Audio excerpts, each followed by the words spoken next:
You are watching an Al Bear review. Cue the music.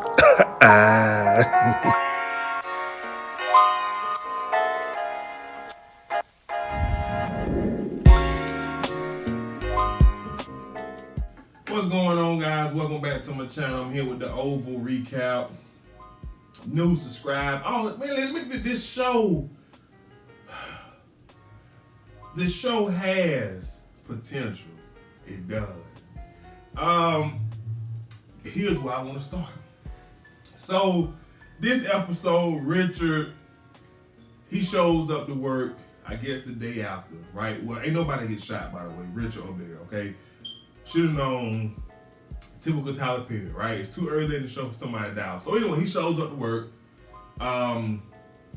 He wants to go serve the first family coffee. So, Hunter, Victoria, the son Jason is in there, and Victoria has Priscilla go up to, what the little heifer name, Gail room to bring her down. Now the heifer up there taking naked pictures. And then she get into a back and forth with Priscilla, and basically Priscilla brings up Emmett Till and how he was lied on for committing a crime he did not commit. The little helper acted like she knew, but we know she don't know who Emmett Till is. So once Priscilla leaves, she Googled Emmett Till or whatever, so she come down. So now she's at the dinner table, and my thing is, this episode was, Victoria was, I don't know, my girlfriend was just like, why won't she just speak up and say this heifer is lying? Victoria was trying to give Gail an opportunity, a chance to do the right thing, but clearly enough, she was not going to. So Richard, he came in, serving coffee. By the way, it was no coffee or anything in that picture or whatever. As soon as he put it down, you just hear the tin or whatever, the aluminum just shaking. Like, come on, Tyler, put some water in there or something. And so Hunter asked him, your son was the one that, doing my daughter, et cetera, et cetera. And so, Richard was like, my son is not capable of that. And so Hunter is just like, so you calling my daughter a liar? And so, Gail had a conversation with Priscilla earlier, and Priscilla basically told Gail that I known that boy my whole life, and he is incapable of doing the things that you claim that he has done to you. So, hold on, let me see what my cousin wants.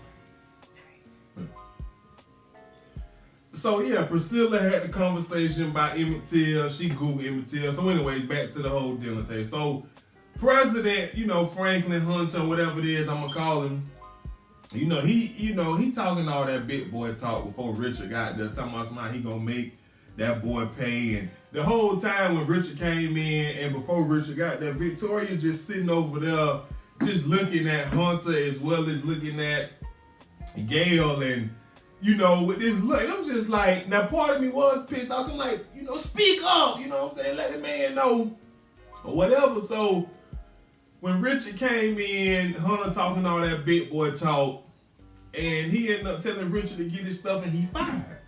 And so Richard leaves, go tell Priscilla that he just got fired, and back in them at the dinner table, Victoria's, giving him a round of applause,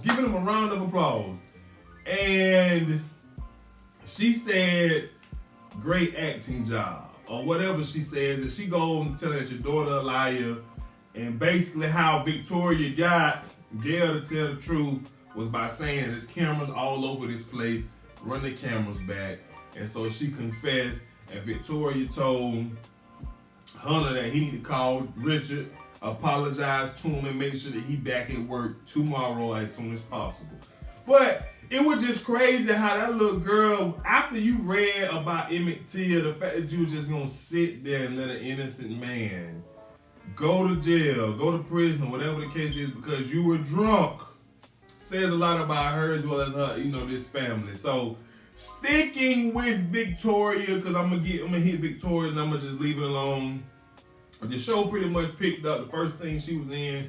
I guess she was on Instagram or whatever, and she seen what Hunter's side chick I guess she has her own clothing store, clothing boutique, and now she wants to go on a shopping spree. So she called Lily and want Lily to go with her. So we gonna see how all of that unfolds. So anyways, moving on, let's talk about Barry situation. So Barry, he comes home from out looking for his daughter. Him and his father Richard, they come home at different times, a whole gun situation, whatever. I should have known when they were having this too early as Tyler Perry. So he come home very disrespectful. He being disrespectful to his mother Nancy and to his girlfriend Sherry. Sherry was just like, she got to go to work. They still got bills coming in, and he just like, my daughter missing, and you going to work? You going to work? He was just very disrespectful. And then, she asked for the keys to the car. He said, I need my car. And so Nancy ended up giving her keys because him and Nancy going down to the police station to take the custody papers and all that good stuff. So Nancy basically said, no, y'all stop. Y'all ain't going to be falling out because of something that I've done. All of this is happening because of me. And he still didn't want to hear it. So let's stick with Sherry. So we kind of go to Sherry's job. She worked at a little bootleg CVS right there, at Tyler Perry Studios. Okay, cool, fine. But she appears to have a love triangle or something going on with the guy that she works with. I didn't necessarily catch his name. I doubt his name is gonna be that important. Maybe, whatever. But he likes her, right? And so we gonna see something with that. So moving back to this old lady in there that was just, she was funny. And I was just like, what's the significance of just putting this old lady in here buying these prescriptions? But we don't really care. And obviously the guy that she worked for has a huge crush on her, is not a fan of her and Barry or whatever the case is. So moving on to the police station with Nancy and Barry. Nancy tells Barry to get it off his chest. Say what he needs to say because she knows he's upset and he's holding it in. And this boy had the nerve to tell his mama that she childish. She disobeyed what he asked her to do. He told her, now she childish. You act like a child. And I was just watching the show. I was like, well, I wish I would ever tell my mama, even if it is her fault. I can't tell my mama she act like a child. She childish. My mama put hands on me. And because this is a Tyler Perry show, I was just hoping that she was going to put hands on me. But she took it as an adult. She took the criticism, and that was the end of the story. But I didn't like it.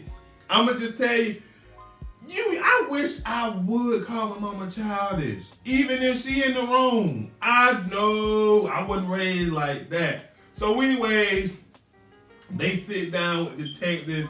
Let the detective see the paperwork. Let the detective know that Ruth is a part of Rackadocious or whatever the cult called. And the detective go in the back and come back and was like, does this woman have, can you help me identify her? And Barry said she has the name Barry tattooed on her shoulder. And we come to find out that either she has been, beaten brutally or she has been killed. And it appears next week he's going to identify the body. Now, whether that's her or not, I don't know. But like I said, the show has potential to be good. So the cult, this is almost Lifetime-like. This is Lifetime-esque. This is too much for BET now that I'm thinking about it, Tyler.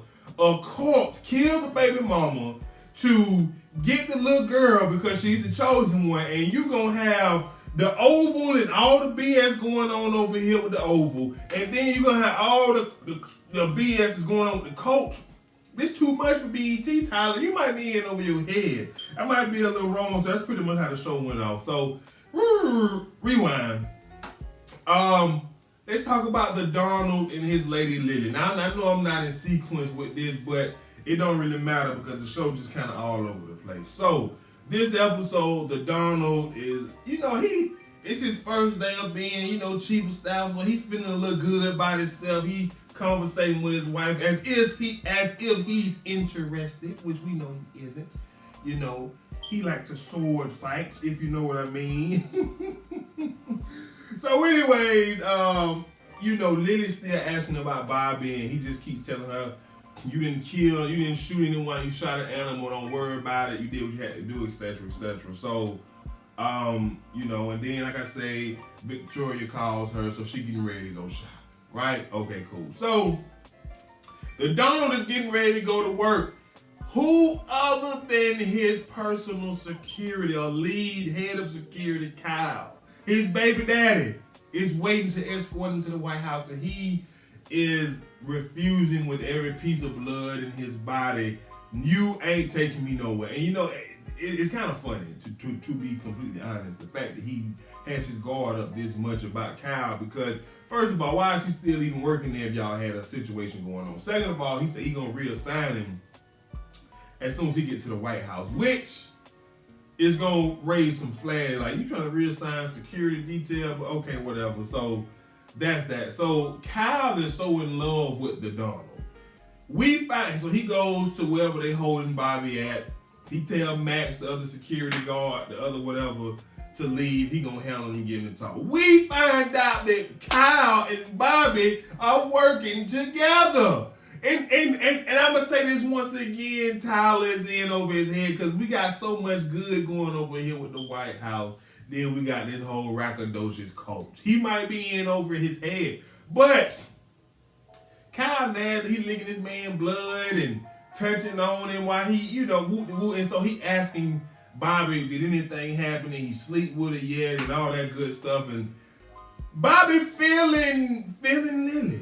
I don't know, man. He was able to get her one time, and he can't get his mind off of her. I don't know, but he wouldn't drop dime on what they had done. So Kyle let him up, and they leave together. But it's like I said, man, we got something here, Tyler, with the White House. Now this whole court situation over here with the baby that been kidnapped and now the mama dead. I don't know. So also this episode, the boy, he hiding the penis. He trying to get that thing wet ASAP, man. The one of the housemaid's named Jean. He called her in by some mouthwash. He can't find it. She go in. He come out with his shirt off, and I ain't got time for it, man. You know, like I said, he hiding the penis or whatever it is you want to call it. But I ain't got time for it. But Ruth, I'm gonna go ahead and say this. I don't believe Ruth is dead. Ruth is not dead. I don't know how they faked her death, but Ruth is not dead. Y'all trust me when I say this. Ruth is not dead. That's not gonna be Ruth next week. Reason number one, the only reason we need to consider this a Tyler Perry show. She's not dead. Her death is fake. But all in all, like I said, it was a good show, man. It went off with Barry finding out Ruth possibly could be dead and what this mean for his daughter and all that kind of stuff. But it was a decent show. Like I say, he might be in over his head with this coach situation. There's some Lifetime stuff. But y'all let me know what y'all think in the comment section below. Happy Wednesday. Happy Thursday. You know the vibes. Friday almost here. Holla at y'all later. Peace.